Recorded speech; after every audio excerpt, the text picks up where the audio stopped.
tarde, morto a pauladas no meio da rua. O homem levou dezenas de golpes na cabeça. Os bandidos voltaram para ter certeza se a vítima estava mesmo morta. O professor afirma que foi agredido dentro da sala de aula. Ele ficou com o rosto desfigurado e os dentes quebrados. Está preso o suspeito de assassinar o DJ Thiago Crey. O crime teria sido motivado por uma discussão dentro do carro. A assaltante com arma falsa tenta assaltar passageiro no Transcol e se dá muito mal.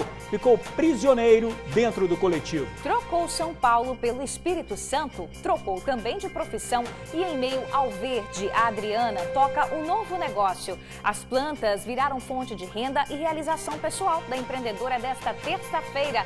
Veja aqui no seu TN1.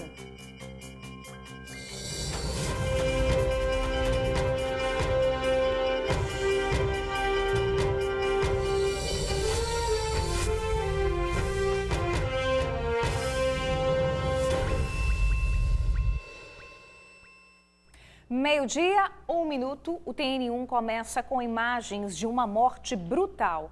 A vítima é um morador da Serra que recebe dezenas de pauladas na cabeça. Isso acontece ali em uma calçada. Os bandidos chegaram a voltar para ter certeza de que o homem realmente estava morto, depois desse ataque que ele sofreu.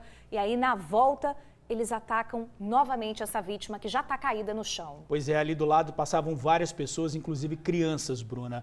Agora há pouco a polícia falou sobre esse crime. A Vanessa Calmon já está ao vivo e tem informações pra gente. Ô Vanessa, já tem aí informações sobre essa brutalidade, essa monstruosidade que aconteceu, minha amiga? Boa tarde para você. Tem sim, George. Muito boa tarde para você, boa tarde para a Bruna, boa tarde para todo mundo que nos acompanha. A polícia concluiu o inquérito sobre as investigações da morte de Vinícius Santos Neves, de 25 anos, que aconteceu em janeiro do ano passado no bairro Jardim Limoeiro, na Serra. Vinícius foi cercado por pelo menos 5 homens e foi atacado, foi morto a pauladas. De acordo com a polícia, o delegado responsável pelo caso é o Dr. Rodrigo Sandimori. A motivação desse crime teria sido uma atitude da vítima em relação a namorada de um morador de rua. Sob efeito de entorpecentes, Vinícius teria xingado essa mulher e outros homens, então, decidiram matá-lo a pauladas. Agora há pouco, durante uma coletiva de imprensa, o Dr. Rodrigo Sandimori falou um pouco mais sobre esse caso e por que a vítima estava na rua naquele momento. Vamos ouvir o que disse o delegado. A vítima tinha família, era casada e trabalhava como soldador em uma empresa. Porém, o seu vício nas drogas fez com que ele passasse a residir na rua e traficar drogas para financiar o seu consumo próprio. Quando a vítima usava drogas, ela costumava ficar bastante agressiva e ameaçava e agredia os outros moradores de rua. No dia do crime, minutos antes, a vítima xingou a namorada de um dos autores, o Edinho, e também discutiu com eles antes do crime. Fato que fez com que todos se juntassem e matassem a vítima no dia 31 de janeiro de 2021. Um crime covarde, cruel, brutal, praticado por 5 indivíduos que não demonstraram qualquer tipo de arrependimento quando interrogados na delegacia. Os 5 indivíduos foram identificados e presos no período de janeiro a junho desse ano. 3 deles confessaram a sua participação no crime e todos foram indiciados por homicídio qualificado pelo motivo torpe, meio cruel e impossibilidade de defesa da vítima. Pois é, os 3 que confessaram esse crime são Carlos André, Edson Fernandes e Gleidson Pereira, de 40 anos. Os outros que foram presos foram Eliselton Reis, de 34 anos, e Lucas Gomes, de 28 anos. Como disse o delegado, todos foram autuados por homicídio qualificado por motivo torpe, meio cruel e impossibilidade de defesa da vítima. Câmeras de segurança, como a gente pôde ver, flagraram essa ação cruel dos suspeitos, o momento em que eles se juntam em volta da vítima, começam a dar pauladas. Nesse primeiro momento foram 25 pauladas, principalmente na região da cabeça de Vinícius e também uma pedrada. Depois disso, os suspeitos saem, fazem como se fossem sair, mas Vinícius se levanta e eles resolvem retornar e dão mais 20 pauladas em Vinícius, que não resistiu e acabou morrendo. Mais um crime aí que a polícia consegue elucidar, aconteceu em janeiro do ano passado, mas as prisões foram entre janeiro e junho. Todos já estão na cadeia, vão responder por esse crime. Bruna, George. Gente, imagens chocantes. Triste demais a gente ver isso. Quanta brutalidade, né? Muita. Vanessa, obrigado pelas informações. Daqui a pouquinho você está de volta. Olha, pessoal, em Vila Velha, um professor foi espancado dentro da escola e teve os dentes quebrados. Gravíssimo isso. O repórter Vitor Zucolotti está ao vivo conversando com esse professor. A gente vai tentar entender o que de fato aconteceu. Vitor, boa tarde para você. Bem-vindo.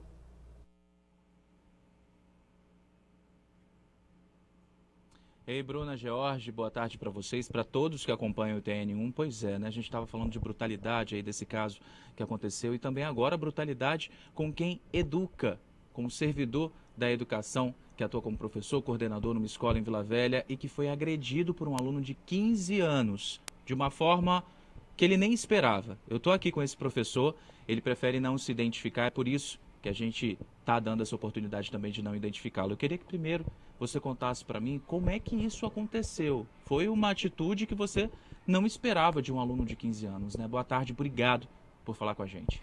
Boa tarde. Então, foi absolutamente inesperado mesmo, né? O aluno desceu à secretaria alegando que estava se sentindo mal. Eu, enquanto coordenador da escola, me aproximei do aluno e perguntei: você está bem? Você quer conversar? Ele se levantou de onde estava sentado e desferiu um soco na minha boca. Meus 2 dentes incisivos caíram e, ao me ver sangrar, ele proferiu os dizeres: esse viadinho. Pois é, ele te deu o soco da... Você não esperava que isso acontecesse, né? Não, Você não absolutamente teve tempo de se inesperado. defender. Absolutamente inesperado. Logo que aconteceu essa situação, você foi encaminhado para o PA da Glória e você chegou a ter que passar por uma cirurgia, né? Como é que está a situação?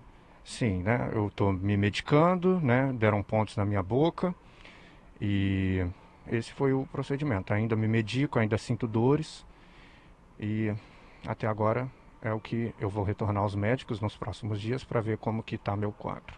Pois é um servidor da educação, educar, que é algo que é muito importante nos dias de hoje, principalmente, mas enfim, para preparar o jovem de hoje para ser o adulto de amanhã. Queria saber como é que você está agora e se você se sente seguro em voltar a atuar, a lecionar, a coordenar. De forma alguma, né? A cena dele me dando soco a todo momento volta à minha cabeça, né? Não me sinto de forma alguma pronto para encarar uma escola novamente, uma sala de aula novamente, para lidar com o aluno novamente, né? Porque é aterrorizante. O que eu vivi é aterrorizante. Você lembra, ele já agiu antes com agressividade com você ou dentro da escola? Sim, teve uma vez, né, em que ele foi direcionado à coordenação por um ato de indisciplina. E aí, quando eu o adverti, ele chutou a minha mesa e perguntou: vai fazer o que, boiolinha? Né? Então não é a primeira vez que existe uma ofensa homofóbica em relação a mim da parte dele. Entendi. Outra coisa também, vale salientar que esse aluno ele já veio transferido. Na realidade, ele também teve que sair de uma outra escola, é isso? Exatamente, ele veio transferido, não sei as circunstâncias pelas quais ele veio transferido, mas quando eu fui fazer o meu boletim de ocorrência, o investigador disse que já existia uma ocorrência de agressão física em relação por parte dele em relação a outra pessoa. Pois é, a gente entrou em contato também com a Polícia Civil, né? O servidor, ele foi até a delegacia, a Polícia Civil informou, né, que o servidor esteve na delegacia de Vila Velha, registrou o boletim de ocorrência, também fez o exame de corpo de delito no Departamento Médico Legal, inclusive ele foi orientado aí até o Distrito de Polícia de Cobilândia para saber das providências, do que seria tomado. Lá acabou não tendo muitas respostas também e a gente soube que esse caso ele ficou a cargo da Guarda Municipal de Vila Velha. Mas a gente também não tem nenhuma informação do que foi feito com relação a esse aluno, se essa ocorrência foi entregue pela Guarda Municipal até a Delegacia Regional de Vila Velha. Com relação à situação da Prefeitura, a nota enviada para a gente agora há pouco é a seguinte: o coordenador foi socorrido na hora e atendido no PA da Glória, a equipe da Secretaria de Educação acompanhou o professor no PA e está dando toda a assistência, tanto clínica quanto psicológica. Com relação à família, está sendo acompanhada pela equipe multi do Núcleo de Educação Especial e afirmou também que o aluno teria algum tipo de esquizofrenia. Aproveitando que o coordenador está aqui, eu quero saber, a Prefeitura falou que está dando toda a assistência, tanto clínica quanto psicológica. Isso está acontecendo? Não houve sequer um contato comigo. Sequer um contato. Muito menos um suporte. Você não tem amparo nenhum? Nenhum. É mentira. Com relação ao aluno, você também não sabe o que aconteceu? Não sei qual foi a abordagem da polícia naquele momento. Quando eu cheguei para registrar a minha ocorrência, o investigador de polícia disse que não havia nenhum registro da abordagem. No caso, a única coisa que você sabe é que esse aluno ele foi transferido compulsoriamente da instituição, ele não está mais naquela escola. Não está mais na escola. Quando a gente fala compulsório, gente, é a forma que a gente falava antes de expulsão. A gente usa agora esse termo, afastamento, né, transferência compulsória. Muito obrigado por ter dado o seu relato, informado o que aconteceu. Essa informação do coordenador bate aí logo com a nota também passada pela Prefeitura de Vila Velha, já que a gente está com o coordenador também, dando oportunidade para ele falar, assim como a Prefeitura, a Secretaria de Educação do município. A gente continua acompanhando esse caso para saber o que foi feito. A Guarda Municipal atendeu a ocorrência, mas mandou para onde? Para a Delegacia de Vila Velha, porque a gente não tem nenhuma informação da Guarda Municipal ainda referente a esse caso, o que foi feito, se ele teve que fazer algum tipo de termo circunstanciado, uma agressão análoga, né, algum tipo de infração aí para o adolescente análoga à agressão, perdão, que é algo que costuma acontecer, né, em uma situação de flagrante quando envolve algum adolescente. Agora o coordenador, o professor, está aqui, está em casa, ainda muito abalado, machucado e na esperança aí de saber se consegue retornar à aula. E como você falou, Bruna, George, ficou assim, acabou perdendo os 2 dentes, foi recolocado, né, os 2 dentes da frente para saber agora se de fato vai conseguir manter os dentes, que é algo que os médicos também estão aí de olho, estão acompanhando. Essa informação, você imagina, né? Dentro de uma escola, o servidor que está ali para educar, que está ali para dar o suporte, para criar esse jovem para ser o adulto de amanhã, tem que passar por essa situação. Brutalidade sim, e é muito triste, a gente tem que acompanhar sim o que vai ser feito desse caso. Eu volto com vocês, Bruna, George. A gente espera que esse professor consiga superar e se recuperar, né, plenamente depois desse ato tão brutal e, claro, espero também que o caso seja investigado com rigor, né? E é muito triste hoje, no dia 28 de junho, o dia do orgulho LGBTQIA+, a gente mostrar um caso desse, né, que na verdade é a ponta do iceberg. É isso aí. Né? Vários LGBTQIA+, são mortos no Brasil, né, todos os anos, e a punição fica para lá. Então a gente tem que dar uma atenção especial a isso e você realmente tem que se conscientizar, a gente tem que se conscientizar, né, de toda essa questão. É preciso respeito, gente. É só respeito. É isso aí. Vitor, obrigada pelas informações. Desejamos melhoras aí para esse professor também. Bom trabalho para você, meu amigo. Vamos seguir com o TN1. Gente, um homem foi baleado em Ponta da Fruta e socorrido pelo próprio amigo. Mas ao invés desse amigo levar a vítima para o hospital, ele o deixou em um posto na Rodovia do Sol. O crime aconteceu por volta das 7 horas da noite, horário em que a padaria estava aberta e muitas pessoas circulavam pelo local. O alvo dos atiradores, um homem de 30 anos, estava sentado com algumas outras pessoas em frente à padaria. Na frente dele parou uma moto com 2 homens e o carona começou a atirar. Os tiros atingiram a vítima e as marcas ficaram na calçada. O crime aconteceu em Balneário Ponta da Fruta. Do nada começou um tiroteio, foi mais de 40 tiros. E aí todo mundo ficou assustado, tinha umas crianças embaixo, pessoas correndo na rua porque eu vi um cara correndo e os outros fugiram. A vítima foi atingida por 4 disparos, socorrida por um amigo que estava de moto. Só que esse socorro, ao invés de ir direto para o hospital, acabou ficando no meio do caminho. O motociclista deixou a vítima poucos quilômetros depois, aqui no posto da Rodossol. Foram os funcionários da concessionária que deram os primeiros socorros e acionaram a polícia militar. O homem foi socorrido pelo SAMU. Os tiros atingiram o peito e as pernas. A vítima foi levada para o Hospital Antônio Bezerra de Farias. O motivo do atentado estaria ligado a um conflito de gangues que tem feito várias vítimas no bairro. O domínio pela venda e distribuição de drogas e o envolvimento da vítima com o tráfico vão ser investigadas. Esse fato tem levado à apreensão aos moradores. Não é a primeira vez que acontece essas coisas aqui, né? Direto morre gente aqui, fica um pouco perigoso, né, pra gente. A polícia investiga o crime e até o momento os atiradores não foram identificados e presos. Pessoal, dá uma olhada nessas imagens. Pela tranquilidade, esses 2 homens até parecem ser os donos da casa, né? Mas nada disso. Eles são bandidos. Invadiram a residência que fica na praia de Santa Mônica, em Guarapari, ontem à noite. levaram a TV e vários outros objetos. Os moradores disseram que, além dessa, outras casas vêm sendo invadidas na região desde a semana passada. E denúncias podem ser feitas pelo 181, quem souber aí o paradeiro dos criminosos. Agora, 12h15, vamos para um vivo nas alturas agora. Vamos entrar ao vivo com o repórter Luciano Rosetti. Luciano não está no alto, não, mas explica para a gente essa história. Boa tarde, Luciano. Pois é, minha amiga, boa tarde para você, para o Jorge, para o amigo e para a amiga do TN que nos assistem. Sabe por que eu não estou lá no 9º andar? Porque Luciano Rosetti morre de medo de altura, viu? Eu até confesso para vocês que eu recebi o convite de subir lá no 9º andar, mas não dá para o nosso amigo aqui não. Ele morre de medo de altura, as pernas gelam só de imaginar de estar lá em cima, lá no 9º andar, gente, é castigo, né? Mas vou bater um papo com meu amigo aqui, o Tenente Zanetti, do Corpo de Bombeiros, que vai explicar essa técnica de salvamento em altura, né, Tenente? Como é que ela funciona? Primeiro é o rapel, não é isso? Boa tarde. Exatamente, boa tarde.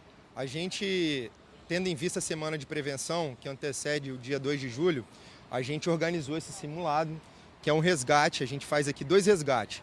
Um resgate com a vítima tranquila, apenas com a rota de saída normal, sendo obstruída ou por algum incêndio, ou por algum tipo de escombro, explosão. Então a gente faz a rota de rapel normal, convencional.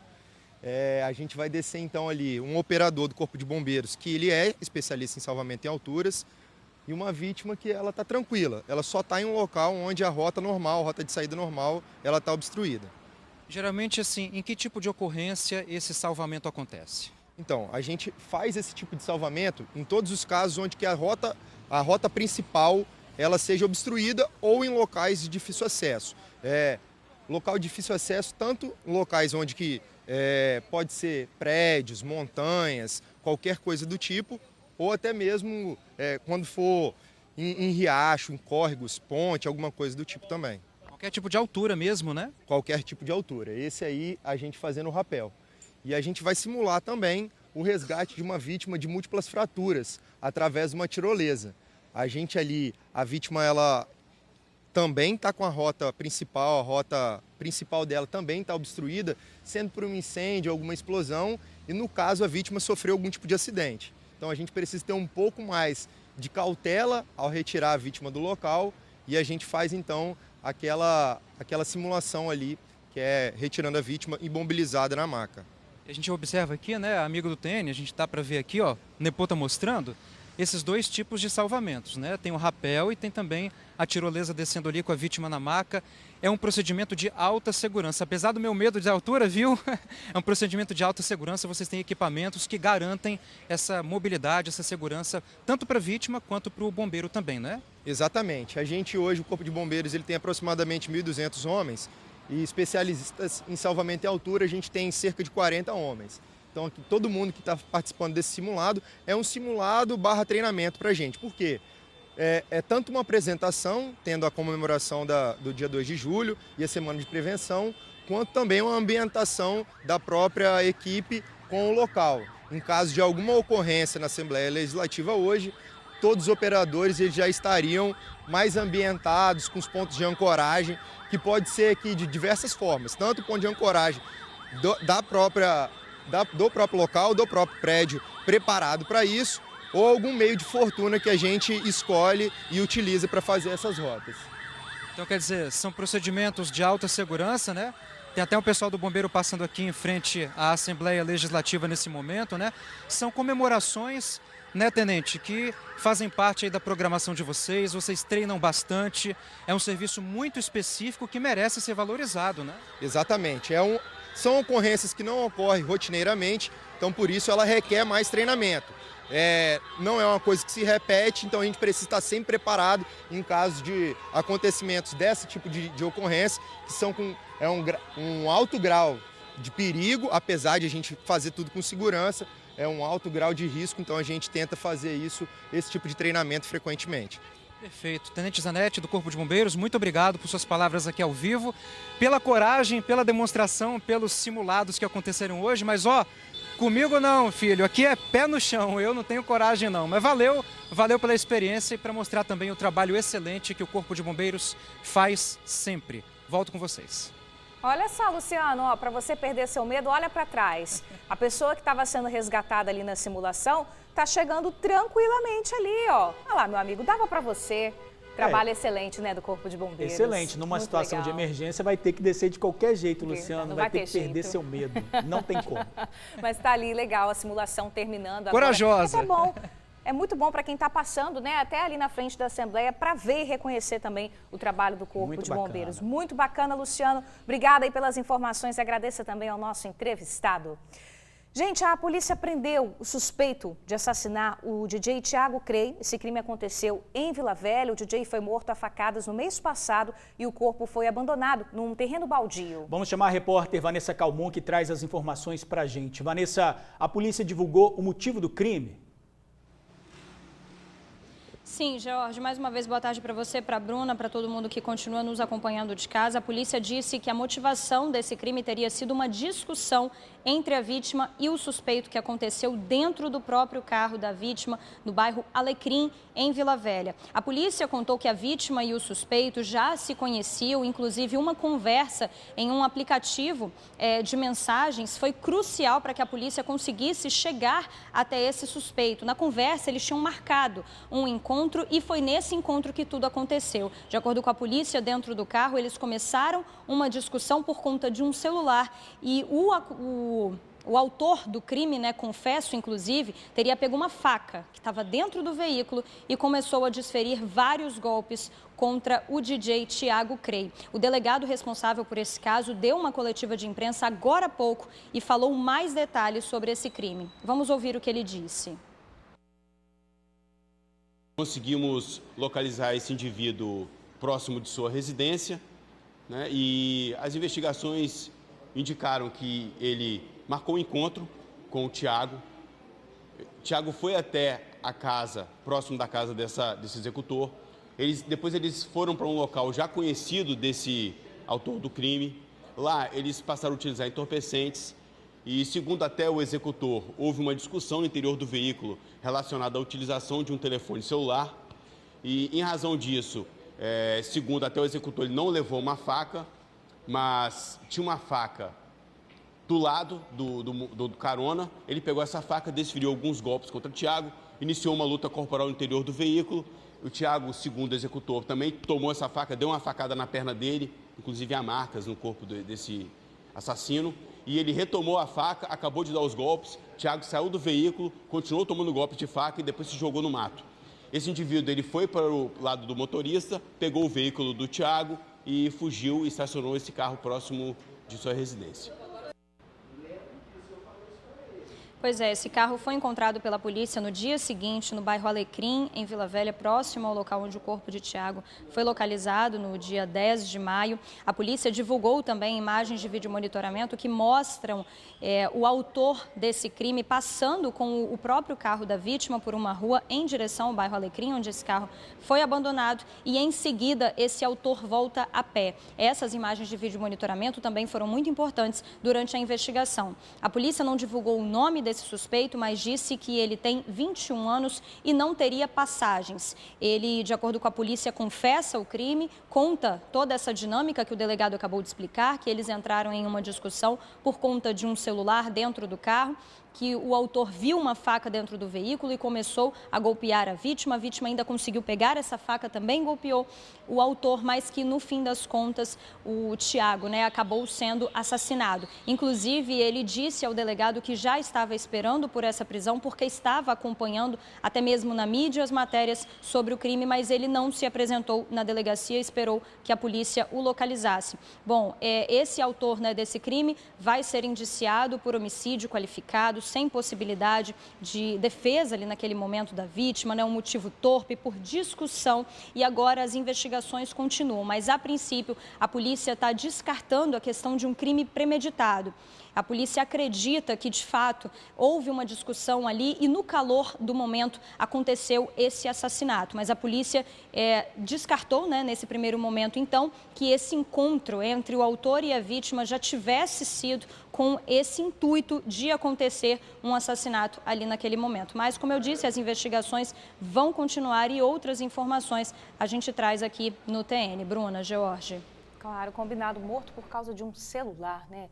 Vanessa, obrigada aí pelas informações, tá, minha amiga? Valeu.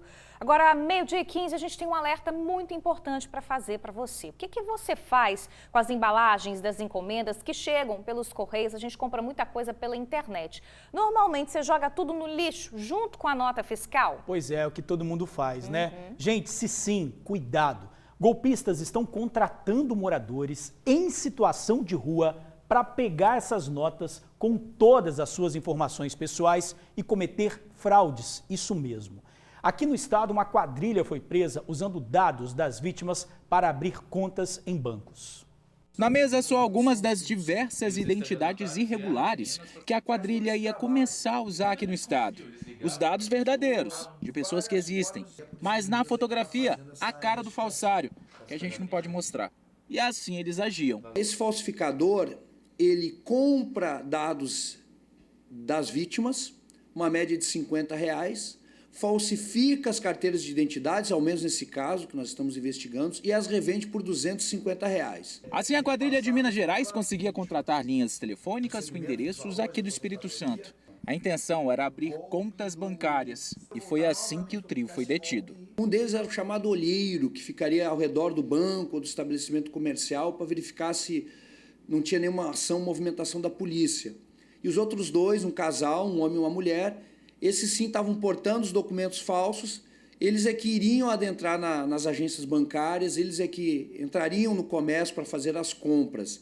Eles vieram de Minas com esse intuito de praticar vários golpes aqui na Grande Vitória. Mas afinal de contas, como é que os estelionatários conseguem essas informações? Os nossos dados pessoais? É aí que está o X da questão.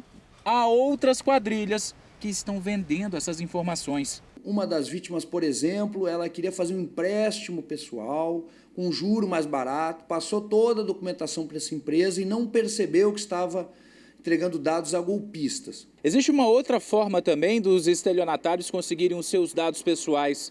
Sabe quando você faz uma compra, por exemplo, pela internet? Quando essa encomenda chega, você vai, abre o produto e junto com a caixa vem também uma nota fiscal com as suas informações, detalhando também o produto que você comprou. Só que aí quando você vai jogar a caixa fora, você descarta essa nota fiscal também? É aí que mora o perigo. Eles ofertam de R$5 a R$10 para esses moradores de rua que ficam mexendo, revirando lixo, para justamente encontrar os dados do cidadão, aquele pacote, aquela caixa. Muitas pessoas sequer tiram a nota fiscal do plástico que fica anexo à caixa e descartam isso de qualquer forma. E os golpistas usam isso para falsificar documentos. É por isso que todo cuidado é pouco na hora de zelar pelos nossos dados pessoais. Vai o alerta, quando você for descartar um pacote, uma caixa de uma compra que você fez por meio da internet, picotem bem o seu nome, rasguem tudo, de modo que nada seja identificado. Gente, por essa eu não esperava, hein? Os 2 homens e a mulher foram autuados por associação criminosa e uso de documento falso. A situação só fica pior, gente. Eu estou falando da falta de remédios no estado, principalmente agora nesse período frio. A criançada fica gripada e está faltando remédio. Pois é, Bruna, em várias farmácias públicas, pais não estão encontrando os medicamentos. E para comprar também está muito difícil. A Vanessa tem um filho de 9 anos. Com essa mudança constante no tempo, o Antônio pegou uma gripe forte semana passada. Ela conseguiu atendimento fácil na rede pública. O problema mesmo foi na hora de pegar a medicação. Eu fui em 4 farmácias, no posto de Coqueiral, no posto de Vila Nova, Colorado, nenhum dos dois tem, nem no da Glória. Não achando em lugar nenhum, Vanessa não teve outra opção, a não ser procurar em outras farmácias para tentar comprar o medicamento. Aí eu tive que comprar, pedir dinheiro emprestado, porque está no final do mês, aí eu tive que pedir dinheiro emprestado para comprar um antibiótico. Quanto é que foi que você gastou assim, só nessa... Só nessa brincadeira, uns R$200. Entre medicação, Uber, tudo. Entre o atendimento e a compra do remédio foram 2 dias sem o tratamento adequado. Uns 2 dias depois, porque eu não estava conseguindo comprar. E perigo, porque ele estava com a febre muito alta, febre 39. O problema da falta de medicamentos pediátricos para o tratamento de doenças respiratórias está cada dia pior. Nessa farmácia que fica na Ilha de Santa Maria, em Vitória, a prateleira de antibióticos infantis está praticamente vazia. A gente passa por um momento muito precário, porque várias moléculas, sobretudo de antibióticos, na verdade não são várias, 99% delas estão em falta. E aí como é que é? E como é que isso reflete? Você tem uma caixa de antibiótico, não tem nenhuma? Se um pai hoje precisar de uma amoxicilina com clavulanato, como é que é? Então, o que nós temos hoje é a amoxicilina. E, na verdade, para esses tipos de tratamentos e essas receitas que estão aparecendo, que são para tratamentos de infecções respiratórias, a amoxicilina pouco resolve, também os médicos pouco prescrevem. Logo, as opções elas ficam quase que nulas. Essa cliente mandou a receita do médico por um aplicativo de mensagens e a resposta foi que 2 dos 4 pedidos estão em falta. Vez ou outra, em uma ou outra farmácia acha, né? Mas não é fácil. E a maioria dos pais realmente ficam sem esses medicamentos para poderem tratar os seus filhos. A crise da falta de medicamentos pediátricos começou no início deste ano e tem se agravado. O aumento do número de casos de doenças respiratórias contribui para o problema, mas a causa mesmo está na matéria-prima, que reflete na produção da indústria farmacêutica. A indústria farmacêutica ela não produz as IFAs, que são as substâncias que produzem as medicações, como esses antibióticos aqui e esses mucolíticos e antialérgicos, né? Essas IFAs são insumos farmacêuticos ativos, onde o Brasil é praticamente dependente da importação dessas substâncias para produção interna. A realidade preocupa no estado. É bem preocupante porque a gente não tem uma previsão de melhora, porque enquanto não regularizar a questão da pandemia e também da guerra, a gente não tem como afirmar que daqui a 1 mês, 2 meses vai estar tudo regularizado. A recomendação para os farmacêuticos é apresentar outros medicamentos e orientar os pais. A orientação é o profissional procurar algum remédio similar, né, ou genérico, prescrito pelo médico, e caso não tenha disponível, a gente orienta o paciente a voltar para o médico, né, e pedir para ele prescrever outro medicamento. Olha, gente, apesar de tudo que a gente viu e ouviu, o Ministério da Saúde voltou a afirmar que trabalha sem medir esforços para manter a rede de saúde abastecida com todos os medicamentos ofertados pelo SUS. E a Secretaria Estadual de Saúde disse que o maior problema tem sido relacionado aos processos de compras fracassados e por conta de problema de mercado, e que as medidas cabíveis estão sendo adotadas. As compras dos medicamentos são programadas para que não haja desabastecimento, mas esclarece que algumas faltas estão ligadas a outros fatores externos, como problemas de atraso nas entregas ou medicamentos que são de responsabilidade do Ministério da Saúde.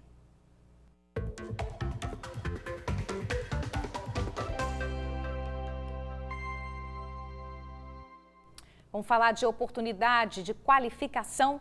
A Prefeitura de Vitória está com mais de 60 vagas abertas em cursos de graça para quem quer se qualificar. São oportunidades em cursos profissionalizantes de corte e escova, cuidador de idosos, manicure, salgadeiro e muito mais, tá, gente? Os interessados devem fazer a inscrição até o dia 1º de julho pelo site. Anota aí, vicescursos.vitória.es.gov.br. Por essa, ele não esperava. Um assaltante se deu mal em Cariacica. Ixi. Com uma arma falsa, ele abordou um jovem dentro do Transcol. Mas aí, olha só o que aconteceu. Os passageiros foram mais rápidos. Vamos chamar o Luciano Rosete para entender essa história. Vai dar os detalhes para a gente. Luciano, o que o assaltante estava fazendo dentro do coletivo depois do assalto? Pois é, pessoal, esse caso aconteceu no bairro Operário, em Cariacica, e um assaltante invadiu um ônibus e fez uma vítima, né? Uma jovem que estava lá dentro. Ele roubou o celular dela, outros pertences, enfim. Só que do lado de fora do coletivo, outros passageiros, vendo a situação, o que eles fizeram, né? Eles trancaram o assaltante dentro do ônibus, dentro do coletivo, até a chegada da polícia. Acredita? Vamos entender melhor essa história na reportagem. Vamos ver. O homem que aparece na janela do coletivo ainda tenta se explicar, mas logo tira da cintura uma arma falsa. Vai se explicar com a polícia, pai, seu safado. Caraca, meu irmão. Ele só não esperava que acabaria preso dentro do coletivo. É que os passageiros reagiram à tentativa de assalto e encurralaram o criminoso.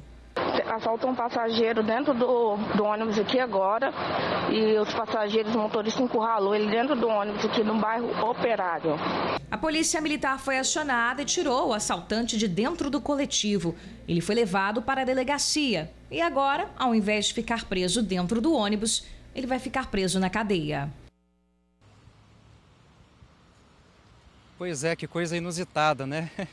Acabou preso 2 vezes, dentro do coletivo, pelos passageiros e preso pela polícia depois, né? Então, um homem de 38 anos, só resumindo aqui, ele foi levado para a Delegacia Regional de Cariacica, né? A 4ª Delegacia Regional da Grande Vitória, e depois foi encaminhado para o Centro de Triagem de Viana. Ele foi autuado por roubo qualificado. Então, preso 2 vezes, né? Ninguém merece. Mas ele merece, porque ele assaltou. Volto com vocês. Ele merece, estava aí assaltando o pessoal com arma falsa. Agora, quando eu vi esse vídeo pela primeira vez... Obrigada, tá, Luciano, pelas informações. Valeu, meu amigo, bom trabalho para você. Ia comentar com você, quando eu vi esse vídeo pela primeira vez, eu fiquei me perguntando por que ele não pulou pela janela? É, porque tem janela de emergência, né? Pois é, mas é porque ali em volta estava com tanta gente. Os passageiros de outro ônibus também, de outro Transcol, desceram para dar apoio ali. A galera se juntou. Se ele descesse, ia dar ruim. Ele estava mais seguro ali dentro mesmo. Ficou com medo de tomar umas porradas, Ficou com medo. Para ele foi melhor a polícia ter chegado mesmo. Mas está aí, cadeia. Foi para cadeia, foi autuado. Gente, é o seguinte, uma criança precisou ser resgatada pelo Corpo de Bombeiros depois de cair na rua e ficar com a perna presa em um buraco. Veja aí. O caso aconteceu em cima de uma passarela no bairro Porto Novo, em Cariacica. O Corpo de Bombeiros teve que ser acionado e, com o uso de um expansor, a equipe retirou a vítima e realizou os primeiros socorros. A criança estava acompanhada dos pais e não precisou ser levada ao hospital. Nossa, que susto, hein? A Prefeitura de Cariacica informou que está ciente do que aconteceu e que hoje ainda uma equipe será enviada ao local para verificar essa situação e realizar os devidos reparos aí no local onde esse buraco foi aberto. Ô pessoal, hoje a nossa equipe foi conhecer uma turma da terceira idade lá de Campo Verde, em Viana, que dá aí, Bruna, pra gente um show de saúde. Olha aqui, que turma animada, ó, de manhã cedinho, ninguém ligando pro frio não, tá? São idosos que se reúnem para fazer exercícios que ajudam a prevenir, claro, doenças, melhoram aí a qualidade de vida, malhação que também pode ser feita em casa, tá? Bora pra aula?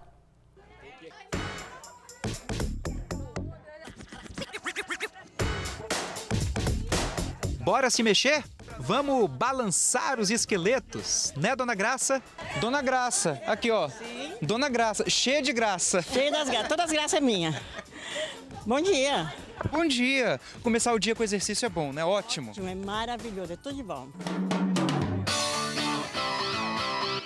E seu João? 77 anos de pura vitalidade. Fala aí, jogador. Exercício é com ele mesmo.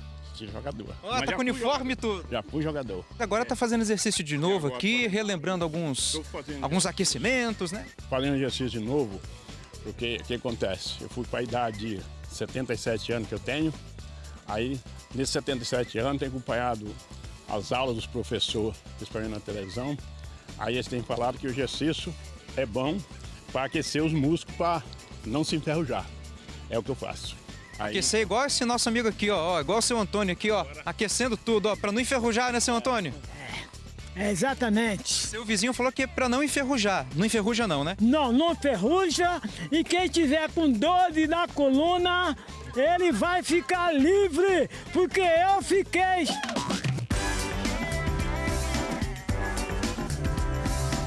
Cara, tô até com inveja aqui, hein? Ô, turminha animada, viu? A gente tá no CRAS de Campo Verde, em Viana. Aqui tem um programa de atividades físicas para idosos. A galera aqui faz exercícios com garrafinha PET, com areia dentro, cabo de vassoura, vale tudo. E tem a hora de dar uma caminhadinha também. Vamos lá? Frequentadora assídua. Não, antes da pandemia sim, agora também, né? Mas a gente só tem uma aula por dia aqui, por semana. Tem uns negocinhos que dá pra fazer em casa, né? Assim, garrafa PET com areia, sei lá, alguma coisa de pote de leite. Isso. Mas, porém, contudo, todavia, nem todo mundo faz tudo, não. Tem gente que faz exercício, digamos, no olhar. Essa é a hora da prancha, essa é uma hora sofrida. E tem alguém que está sofrendo aqui do meu lado, ó, que não sai daqui não. Sentou e não quer mais saber de fazer exercício, né, dona Lourdes? Sim. Não dá para fazer não, isso aí não dá para fazer não. O programa de bem-estar do município tem 162 alunos. E faz 2 meses que a turminha voltou a fazer atividades ao ar livre. A pessoa tem que entender o que é a saúde primeiro. E depois, contudo, né, vem a estética. Exatamente a estética, assim, logo depois. Mas tem gente que não pensa assim, infelizmente. Aqui é voltado somente mesmo para a saúde do aluno e o bem-estar. Tá todo mundo gostando, né? Amando, ainda bem, né?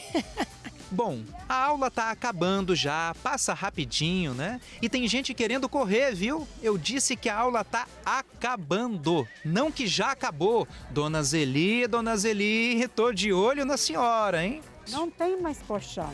Ah, essa é a desculpa agora. Ah, não tem colchão. Esperou todo mundo pegar primeiro para ficar sem colchão. É pouco colchão mesmo, então. Quer dizer, eu tenho um pouquinho de dificuldade, você sabe, né? Eu tô aqui aprendendo ainda, né?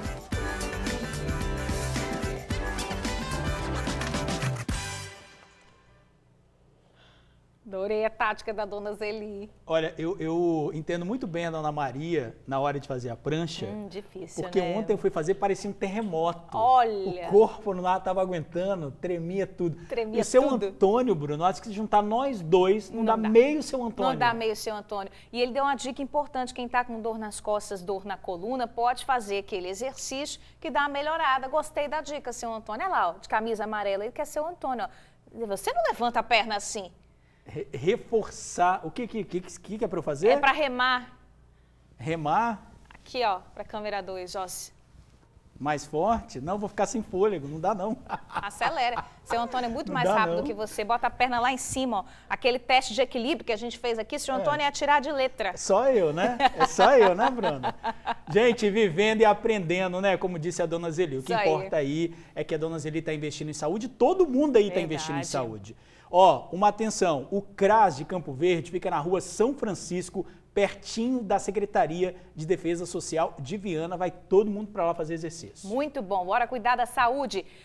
Intervalo rapidinho, agora meio-dia, 42 minutos. Na volta do TN1 você vai ver que a vacinação da gripe foi liberada para toda a população do estado. No quadro Empreendedor TN, a história da Adriana, que trocou São Paulo pelo Espírito Santo. As plantas viraram fonte de renda e realização pessoal. E um alerta, divulgar mensagem de WhatsApp pode gerar indenização. A gente já volta, não sai daí não. De volta, o caso dos irmãos brutalmente assassinados em Linhares. A justiça negou a liberdade ao ex-pastor Jorgeval Alves Gonçalves, que é acusado de ter estuprado e matado o filho Joaquim e o enteado Cauã. O crime aconteceu em Linhares há cerca de 4 anos. Até o julgamento, ele vai continuar na cadeia. O ex-pastor responde por homicídio duplamente qualificado, estupro de vulneráveis e também por tortura. Presta atenção nessa notícia, hein? Opa. Divulgação de mensagens do WhatsApp sem autorização pode gerar indenização. Assunto claro para o nosso especialista em segurança digital, Eduardo Pinheiro, que já está aqui. Eduardo, se eu estou conversando aqui com você, der um print, divulgar a nossa mensagem, se você não autorizar, eu posso responder na justiça, é isso? Boa tarde. Boa tarde, Jorge. Boa tarde, Bruna. Com certeza, Jorge. O que acontece? O STJ, decidiu recentemente que divulgar conversa privada sem autorização do participante pode configurar, sim, aí, violação de uma conversa privada. E vai ter repercussão administrativa, civil e também criminal. A pessoa pode ser demitida, se for o caso de uma conversa de uma organização, de uma empresa, né, por justa causa. A repercussão civil pode gerar indenização, ter que pagar, ter que indenizar danos morais e também penal, porque a divulgação dessa conversa pode constranger, pode caracterizar aí um crime de injúria ou até de difamação. Isso está em lei, né? A gente tem a parte da Constituição que diz isso, né? Vamos ver aí. Isso, nós preparamos aqui uma telinha. Tem amparo legal, essa decisão do STJ tem amparo legal na Constituição Federal, né, no inciso 12, que torna inviolável o sigilo da conversa, da correspondência. E também, o próximo slide, a gente vai ver que também até o próprio Código Civil prevê que divulgação de escritos, qualquer escrito, né, manual ou digital, no caso do WhatsApp, de redes sociais, né, de conversas internas das redes sociais, também pode ter essa repercussão aí na nossa justiça. Agora, é sobre qualquer assunto, Eduardo? Estou aqui falando sobre qualquer assunto, se eu divulgar, ou tem algum critério aí que possa dizer que mensagem que vai ser julgada ou não no caso de divulgação? Então, isso depende muito do interlocutor, né? Se ele vai ter intenção ou não de processar, de acionar a justiça para processar quem fez essa divulgação. Muitas vezes isso ocorre quando tem algum tipo de constrangimento, humilhação, né? Aí a pessoa vai buscar aí uma reparação na esfera da justiça. Como é que fica a questão de grupos, Eduardo? Né? Que a gente não tem como controlar ali quem fez o print ou quem não fez, ou, como a gente já disse, as pegadas digitais nesse mundo são rastreadas. Nesse caso do grupo, né, que a pessoa divulga aí, isso também pode ser identificado e entra nessa legislação? Pode entrar, sim, nessa decisão do STJ, porque a conversa de um grupo, para ser divulgada, tem que ter a anuência de todos os membros do grupo. Aí não tem problema. Mesmo assim, né, mesmo com a divulgação, se essa conversa que é divulgada pode causar constrangimento e humilhação para a vítima, ela ainda pode acionar quem divulgou ou as pessoas que também compartilharam, né, na esfera judicial. Boletim de ocorrência pode ser feito online, nesse caso, como é que faz? Então, a pessoa, ela precisa, primeiro, se tiver condições, ir a um cartório fazer uma ata notarial para dar credibilidade àquele print, através de uma ata notarial, ou quem não tiver recursos financeiros pode dar um print normal mesmo, imprimir e procurar os seus direitos na polícia ou até mesmo direto na justiça. Perfeito, Eduardo, esclarecedor. Realmente eu não sabia disso, é bom aí que todo mundo fica ligado, né? Muito obrigada pelos esclarecimentos, pelas explicações. Semana que vem tem mais, né? Semana que vem estamos aí. Valeu, Eduardo. Combinado. Obrigado. Tchau, tchau. Gente, até onde você iria para realizar um sonho? Mudaria de cidade, mudaria de profissão? Pois é, a nossa amiga Adriana fez exatamente isso. Trocou a geologia pelo paisagismo. Mudou de São Paulo para o Espírito Santo. Ótima troca, né? Isso aí. E hoje é completamente realizada mexendo aí com as plantas. Vamos ver. Empreendedores no TN. Mais que uma escolha financeira, Sicoob.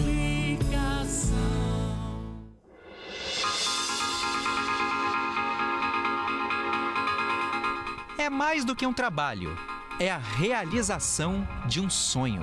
É literalmente um sonho. Sou muito feliz hoje.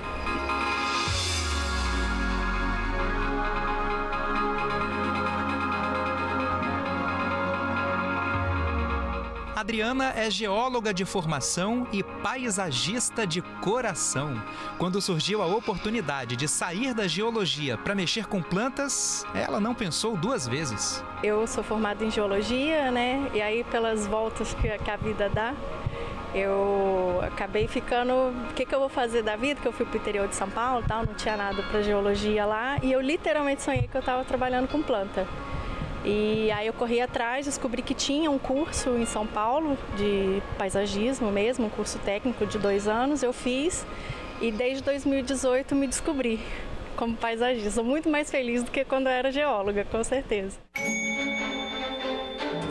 E nossa empreendedora ecológica, por assim dizer, é mais do que uma vendedora de plantas. Ela leva uma mensagem de preservação do meio ambiente que todos nós precisamos. Ela tem esse Garden Center que fica no bairro Ilha de Santa Maria, em Vitória, desde outubro do ano passado. Olha só, aqui na loja da Adriana, a impressão que dá é que a gente está num jardim, né? Mas a ideia é exatamente essa. E vou contar um segredinho para você. Ela tem mais de 400 espécies de plantas. Algumas delas raras, né, Adriana? Mostra pra gente aqui. Isso, elas são novidades ainda no mercado, né? Então dá aquele fervinho, todo mundo querendo. Essa é uma suculenta de sombra e ela é trepadeira, ela é bem difícil, bem legal, novidade no mercado, chama Disquidia. Difícil de encontrar, né? É. E tem mais, viu? São nomes dos quais a gente não tá muito acostumado não, né? Mas vale muito a pena conhecer. Essa aqui é um Philodendron subastatum, ele é o meu preferido. Esse também é um outro filodendro, né? Esse aqui é o Squamiferum. Os filodendros, essa também é uma alocácea, né? E as alocáceas, os filodendros hoje são muito procurados porque está na moda o urban jungle, né? Então todo mundo quer encher a casa de planta e essas são plantas tropicais fáceis de cuidar e que vão bem na sombra. Então elas são as queridinhas do momento. O empreendedorismo te dá a chance de se reinventar e as pesquisas revelam isso. De acordo com o IBGE, o número de empresas sem assalariados registrou um crescimento de 8,6%, mais do que o dobro do aumento entre as empresas ativas no país. Trocando em miúdos, é hora de empreender. A pandemia, nós tivemos muitas demissões, né? Algumas empresas foram fechadas e com isso as pessoas perderam seus empregos, mas não perderam a vontade, o desejo de estar buscando novas oportunidades, de estar vencendo.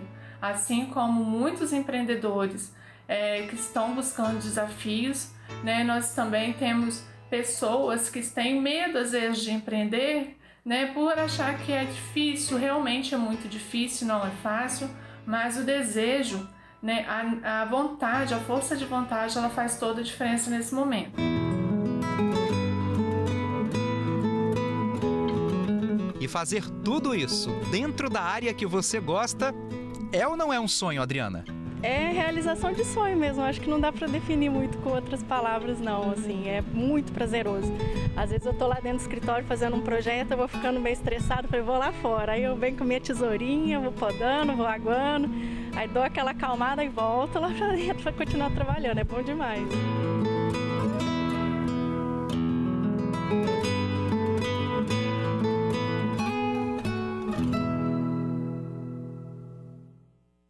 Nossa, é tão bom, né, ficar ali perto das plantas. Você cuida de alguma plantinha, Bruna? Não, só se for de cacto. É mais difícil de deixar morrer, realmente. Então você já pode pegar o trabalho da nossa amiga, já né? posso entrar em contato com ela. Entra lá no Instagram, @finaflor_paisagismo, para você dar uma olhada também. Que paz que a gente sente, né? Só de olhar essas imagens aí, muito bacana. Empreendendo, fazendo o que gosta, mudando de vida, mudando o rumo aí das coisas. Serve de exemplo para muita gente também. Maravilha, gente. Roda o TP aí, por favor, porque olha só, a gente está vivendo um boom de doenças respiratórias. Como tem gente gripada, com dor de garganta. E uma forma, gente, de prevenção, é claro, é a vacina. Isso aí. E a boa notícia é que agora a vacina está liberada para todo mundo, tá? Antes, somente os grupos prioritários estavam podendo se vacinar contra a gripe. Agora, a vacina foi liberada para todo mundo. Não basta uma, que tal duas vacinas? Foi assim a imunização nesse ponto em Vila Velha. Além de acertar e atualizar o esquema para combater a Covid, muitos aproveitaram para furar o outro braço. Dessa vez, para tomar da influenza, que está liberada para todo mundo agora. A professora foi uma delas. Eu tomei a da Pfizer, a Covid, e a da H1N1 influenza. Pelo fato da gente estar lidando com várias pessoas todos os dias, independente da nossa profissão, né? E aí, como eu sou professora, eu lido com crianças, com pessoas adultas, pessoas idosas, então a gente tem que se proteger para proteger eles. 90% do grupo prioritário precisa ser imunizado com a vacina da influenza para poder combater a gripe. Só que a gente está longe de chegar aí nessa porcentagem. Para você de casa ter uma noção, 72% das crianças de 6 meses a 5 anos foram imunizadas. É por isso que a partir de agora, a vacina para a influenza, para combater a gripe, está liberada a partir de 6 meses de idade para todo mundo. Nenhum grupo prioritário até agora, segundo os dados da Secretaria de Saúde, atingiu a meta. No caso dos idosos, só 62%. Já no grupo das gestantes, por exemplo, só 30%. É por isso que, mesmo atendendo rápido, a movimentação foi constante no ponto de vacinação em Vila Velha. A dona Nilza, mesmo um pouco avessa, também não fugiu da segunda agulhada e garantiu a imunização contra a gripe. Para mim é bom, porque a coisa mais difícil é ficar gripada. E eu não tinha tomado ainda a da gripe desse ano. Tem que tomar, hein? Aqui no estado, a campanha de vacinação vai até o final de julho ou enquanto houver doses disponíveis. Terça-feira, 28 de junho. Veja os destaques do Jornal A Tribuna. Pix é usado para roubar todo dia R$240 mil de clientes de bancos. Na foto principal, amanhã tem cupom para concorrer a kit churrasco. 9.000 pais solteiros vão receber até 3.000 do governo. Idosa larga emprego para cuidar de cadeirante e é baleada por ele. Jovem é preso por vender anabolizante falso e dar receita médica. E veja ainda na edição de hoje, musa do forró na festa de São Pedro. Em esportes, surto de Covid desfalca o Fla na Colômbia. E vacina contra a gripe liberada para todos.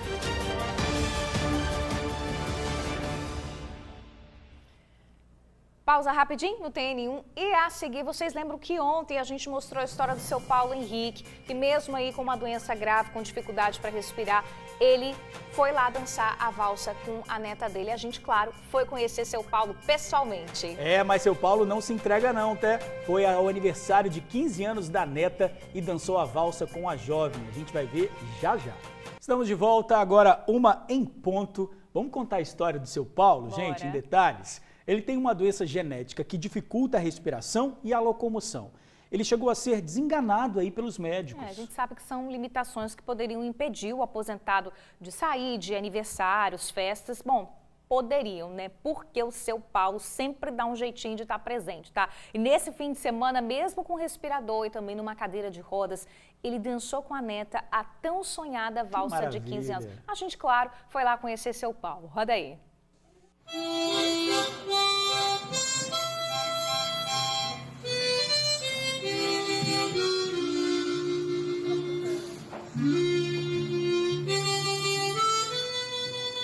A valsa foi o momento mais esperado da festa de 15 anos da Sofia. Esse aí, com ela, é o avô, o seu Paulo, aos 76 anos. Há 28, ele depende de ajuda para respirar. A dança foi uma promessa de seu Paulo de quando a neta ainda era uma bebê. Eu sempre quis viajar, mas quando eu descobri que meu avô tinha feito essa promessa, eu deixei de lado a viagem para querer fazer a festa. Minha mãe me contou que quando eu tinha 1 para 2 anos de idade, ele estava internado e a médica não queria deixar ele ir para minha festa de 2 anos. E aí ele disse que ele ia na minha festa de 2 anos e que ele ainda ia estar vivo para ir na minha festa de 15 e dançar a valsa comigo. A minha neta estava com 1 ou 2 anos, já determinada médica. Falou comigo, você não vai sair da cama para ir à festa nenhuma. Se você for, eu tenho que comprar um vestido para ir no seu velório. Aí eu falei, pode comprar um vestido para outro velório. Isso não vai acontecer. Não aconteceu. Nem daqui a 10 anos, também não vai acontecer, não. Seu Paulo tem doença de Pompe, uma enfermidade que paralisa os músculos ao longo do tempo. Os médicos chegaram a dizer que ele só teria 6 meses de vida. Teve médicos, um do Rio de Janeiro especificamente, que determinou que ele morreria no máximo, em 5 meses, no máximo 6. Então isso foi uma desmistificação de uma sentença médica muito forte. Eu posso te dizer o seguinte, que resiliência, com alegria e com formação abaixo de Deus, eu acho que é uma solução para se viver legal, mesmo que seja na dificuldade. A música da apresentação foi escolhida pelo avô. A cena dos dois juntos emocionou os convidados do aniversário. E esse chamego todo com a única neta volta em amor e carinho. Foi muito emocionante. Eu não tinha chorado nenhuma hora na festa, mas quando eu vi ele chorando, eu me emocionei demais. Foi super bonito, foi muito inesquecível. Seu Paulo chegou à festa da neta de ambulância. Ele foi acompanhado por uma equipe de técnicos e uma enfermeira. Mas até esses profissionais ficaram emocionados com o evento. Quando eu recebi o convite, eu confesso que fiquei muito emocionada, porque a gente tem uma relação não só profissional com os nossos pacientes, a gente desenvolve uma relação de muito carinho também por eles, porque a gente conhece a história de vida deles. Então, para mim, foi muito emocionante, foi muito gratificante. E pensa que seu Paulo parou na valsa de 15 anos? Ele já fez uma nova promessa para a alegria da Sofia e do resto da família. Vai cumprir a minha promessa. Isso aconteceu. Outra promessa, que deve ser a formatura.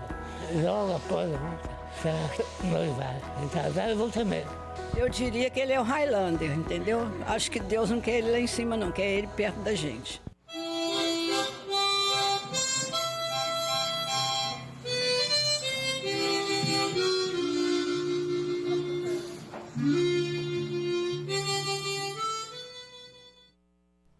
Nossa, seu Paulo, ó, a sua fé na vida é emocionante, né, Bruna? Demais, gente. E a Sofia, netinha, né? Que privilégio ter um avô tão amoroso, tão participativo assim. A gente deseja que vocês possam comemorar e a família toda, né? Comemorem muito e por muitos anos, viu? Muita saúde pra você, seu Paulo. Em presença, gente. Isso aí. Ô, Bruna, pra você, o que não pode faltar num churrasco, Pão de alho e a linguicinha também, né? Pois é, então se prepara, você não, mas os nossos amigos leitores do Jornal A Tribuna, porque você não pode participar, Não posso, tá? tá tudo bem. Porque no kit churrasco que o Jornal A Tribuna vai sortear, tem isso que você falou e muito mais, tá, gente? Ó, tem picanha bovina, picanha suína, linguiça, coxinha da asa, coração de frango, pão de alho, carvão e até cerveja. Eita, maravilha, gente. Olha só, é um churrasco para a família inteira e para os amigos também. Todo mundo pode participar. Gostou? Então anota aí, porque serão sorteados